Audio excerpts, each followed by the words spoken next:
Pauwi na pala. Pauwi na tayo. Tapos din ang visit.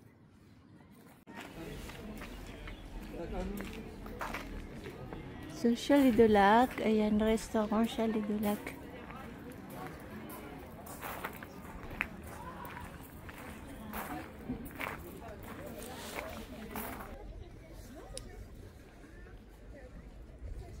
So, ang ganda ng weather ngayong hapon, guys. At, ayan, dito kami nagmamasyal. Il y a beaucoup d'enfants là-bas. Je peux pas filmer vidéo. Viens, on va aller sur la plaza. C'est l'endroit où t'as dit que c'est sympa. So, dito kami umiikot-ikot. Naghahanap kami ng makakainan ng crepe. Kasi doon maraming bata eh. Ingay. Kaya ayan. Ganda dito guys. Ah, sympa ici, hein? C'est comme à Senlis. On passe au Senlis ou pas? Pourquoi non? À Senlis. On passe au Senlis. D'accord. Sur Senlis, c'est joli aussi. Nandito kami sa Piakpong. Kasi binisita namin yung castles. Kaya kung gusto nyo makita yung castles, nasa isa kong video yun guys. Nasa previous video. Okay. Ayan. Maliit lang naman pero maganda. Dahil tao ngayon. Chalet du Lac. Chalet du Lac Restaurant Hotel. May restaurant kasi guys, akong dito, maganda, laki ng fireplace niya. Hindi ko na matandaan kung saan. Hindi ko na matandaan kung saan yun guys. Kaya nahanap ko, hindi ko na mahanap. Nakakatamad maglakad eh. Lalo na yung kasama ko tamad maglakad. So doon kami galing kanina. Ayan, ang ganda ng loob.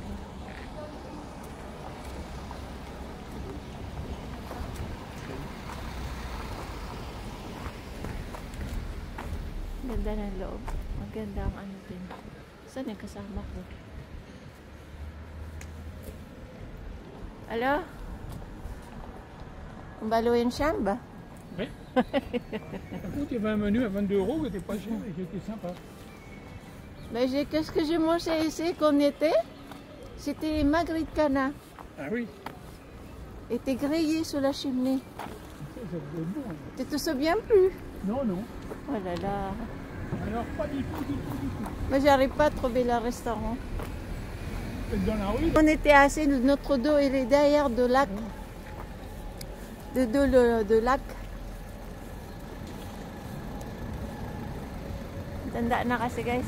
Hindi na namin matandaan yung mga lugar. Et là, c'est la mairie, Jacques. Ça.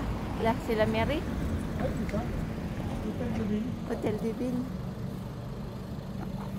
C'est dommage qu'il n'y a pas de fontaine, c'est là. Il ne marche pas.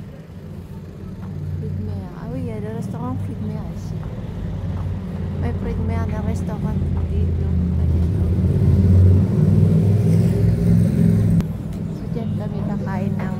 On va manger de crêpes là.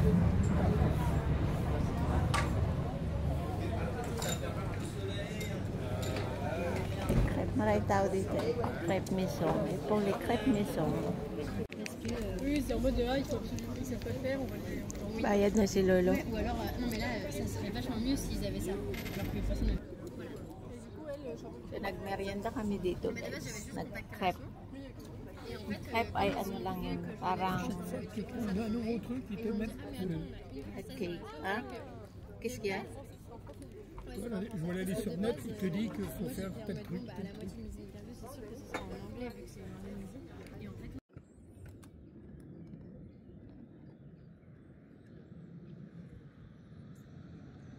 So yan guys, narito ako sa farm ng kulsa. Itong flowers na ito ay ginagawang oil. So, ang laki niya guys, oh. Lawak. Lawak niya.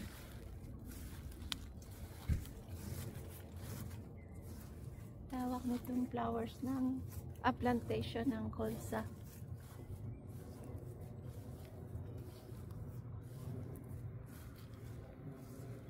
Baka kumakagat ng mga bubuyog kasi daming bubuyog.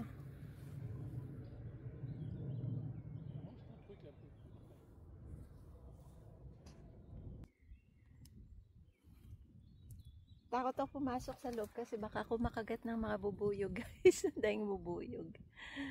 Daing mga honey.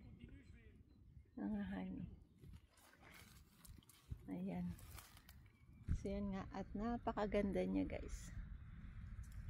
Ganda. Tapos dito sa harap ay mga mga trigo yata yan, white. So yan guys, ang ano ng kolsa. Plantation ng kolsa.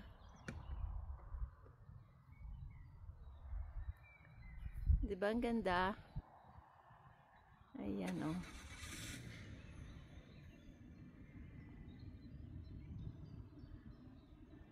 Ito yung kasama ko.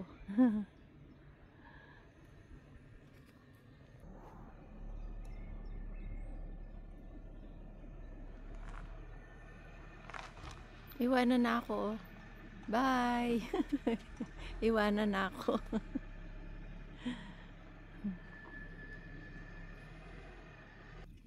So ito naman guys, yun yung yung nagawang tinapay. Kaya lang wala pa siyang bunga. Ayan. Wala pa siyang bunga. Parang palay din. Wala pa siyang bunga oh. Hindi pa namumunga. Kaya ayan. Ang laki ng farm na to. Nadaanan lang namin to guys. Migi lang kami dito.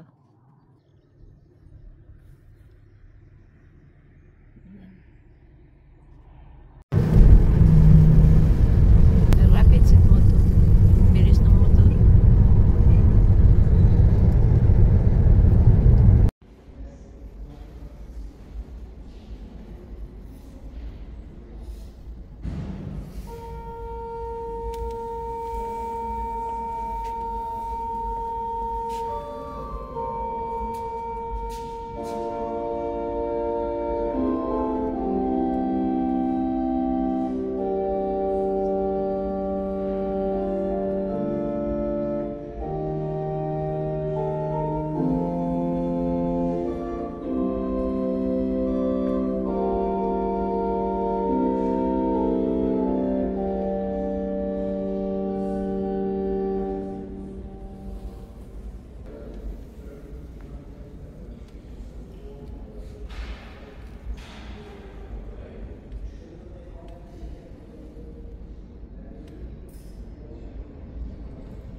So ito po ang church ng San Luis.